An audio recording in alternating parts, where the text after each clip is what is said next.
Quick reading for the entire month of May, Aries.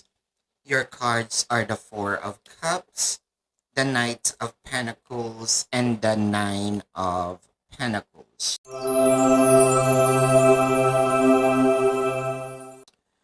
Nakakaramdam tayo dito ng lately, no, si person parang hindi masyadong nakikipag-usap sa atin, ayaw tayong makita, may coldness tayong nararamdaman.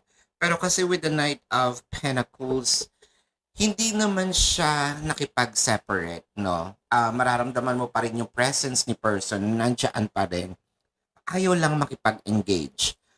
Ito yung mga panahon at araw na with the Nine of Pentacles, manunumbalik siya for no reason.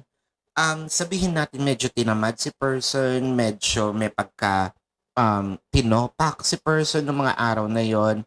It may be a pace of your relationship na parang hindi talaga nagja-jive yung inyong mga panahon, pero pabalik naman na itong harmony sa inyong dalawa.